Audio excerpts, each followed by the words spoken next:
Prepárense, porque hoy nos adentramos en un evento que conmocionó al mundo. Un evento que nos dejó a todos conmocionados y llenos de preguntas. La masacre de la escuela primaria de Sandy Hook.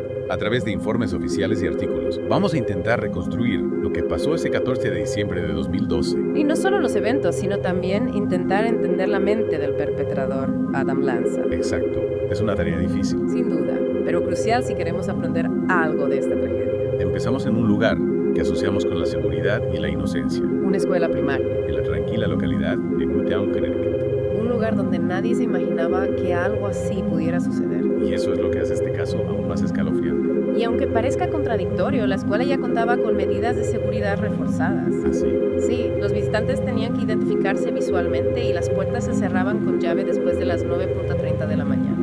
una señal de que la seguridad era una preocupación, incluso en un lugar tan tranquilo.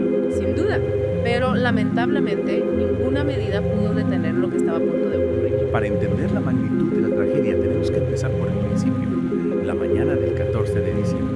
Cuando Adam Lanza, antes de dirigirse a la escuela, cometió un acto que nos revela la premeditación de su plan. Y Disparó y mató a su propia madre, Nancy Lanza. en su propia casa. Sí, Un acto que marca el inicio de una serie de eventos escalofriantes. y nos da una primera pista sobre la mente del perpetrador. Armado con un rifle Bushmaster X-15, que era de su madre, Lanza continuó hasta la escuela.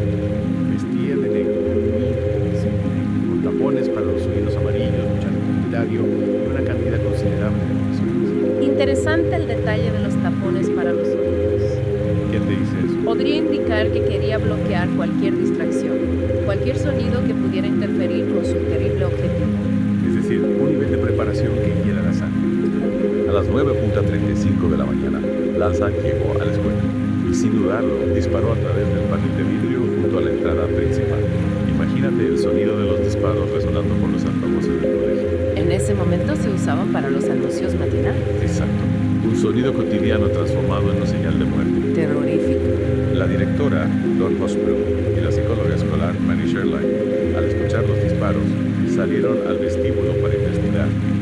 Junto a la profesora Natalie Hammond, encontraron cara a cara con Lanza, Un acto de valentía increíble. que trágicamente les costó la vida. Hospital y Sherlock murieron en el acto. Hammond, herida en la pierna, sobrevivió fingiendo estar muerta. Increíble. En medio de ese caos, los niños y maestros dentro de las aulas se enfrentaban a una situación incuestionable. Los relatos de los sobrevivientes son desgarradores. Un niño de 9 años contó haber escuchado a Lanza gritar: pongan las manos arriba. Y alguien más suplicar: no dispares. Es imposible imaginar el miedo que debían sentir esos niños. Escondidos en armarios y baños. Mientras la muerte rondaba los pasillos, Una niña de 6 años, la única sobreviviente de su aula, se salvó haciéndose la muerte en el baño. Mami, estoy bien, pero todos mis amigos están muertos. Imagina. una frase que nos parte el alma y nos obliga a preguntarnos ¿qué lleva a una persona a cometer semejante atrocidad? Para intentar comprenderlo, debemos adentrarnos en la mente de Adam Lanza. Diversos informes y artículos nos ofrecen algunas pistas sobre su vida. Desde temprana edad, Lanza mostró dificultades del pasado y el trastorno obsesivo compulsivo. Su madre relató que se dibujaba en los labios protagonistas. Que el ruido y el movimiento lo ponían nervioso. Incluso fue diagnosticado como un trastorno de integración sensorial. Lo que nos hace pensar que la sobrecarga sensorial del entorno escolar podría haber sido extremadamente angustiante para él. Un factor íntimo de su comportamiento, pero que no motiva sus actos. Lo que hace aún más escalofriante esta historia es que Lanza sentía una fascinación morbosa por las masacres. Especialmente la de Columbine. Investigó a fondo estos eventos, descargó videos de la masacre de Columbine y otros tiroteos. Se sumergió en un mundo de violencia que lamentablemente terminó por replicar. Es una historia terrible. En su computadora se encontró un documento llamado Selfish, que habla sobre el supuesto egoísmo de las mujeres. ¿Podría haber alguna ideología misógina alimentando su ira? Es una pregunta que los investigadores aún intentan responder. Y a medida que profundizamos en la vida de Lanza, nos encontramos con un patrón de aislamiento social. Contacto limitado con su familia, falta de seguimiento por parte de los profesionales de la salud mental. Un cóctel explosivo que nos lleva a preguntarnos, ¿pudieron haberse evitado estos terribles sucesos? Esa es una pregunta que nos atormentará siempre. Y es que a pesar de toda esta oscuridad que rodeaba a Adam Lanza, no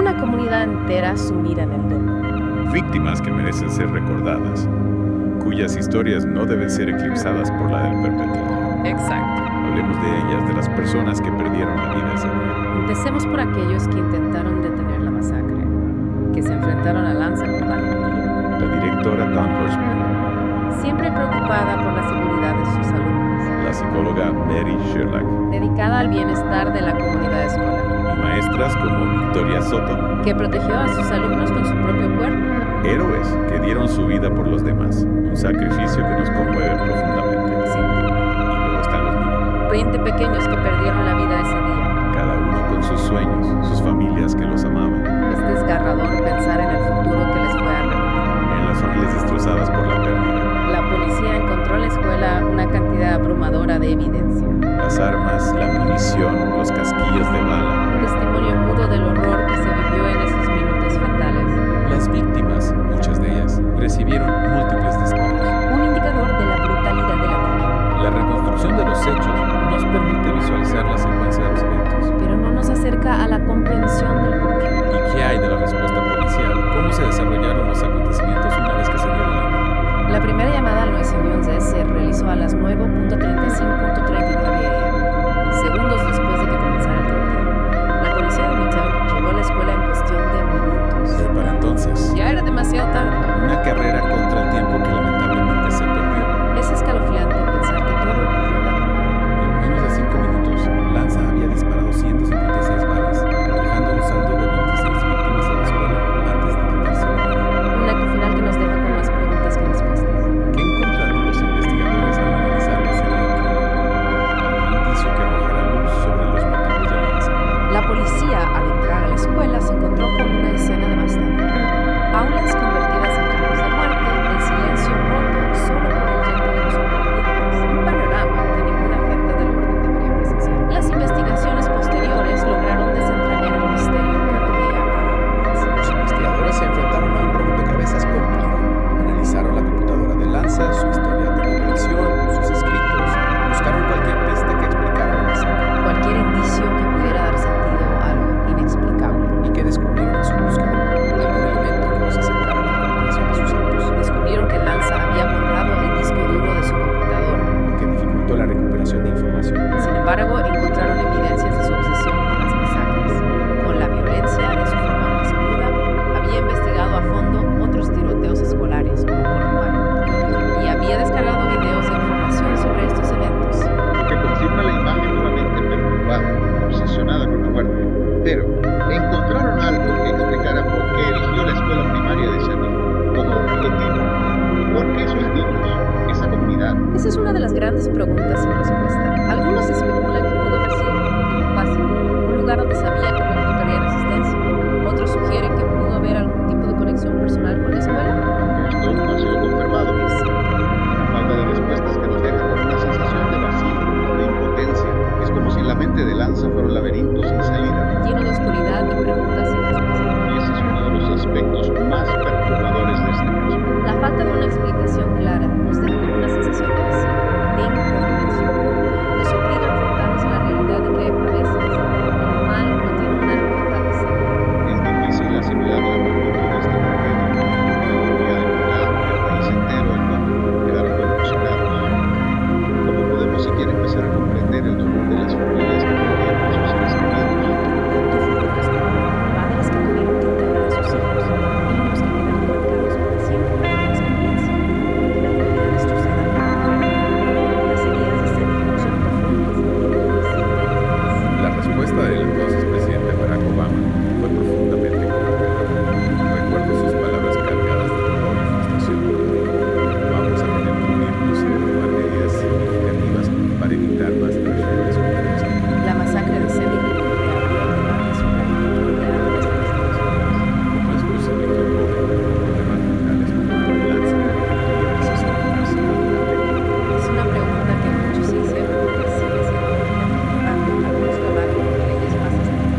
esperar que se solucione por sí solo. Debemos abordar las causas subyacentes de la violencia. Desde la salud mental hasta la cultura de la violencia que tendría nuestra sociedad. Y sobre todo debemos recordar a las víctimas. Honrar su memoria luchando por un mundo más seguro. Donde tras llegue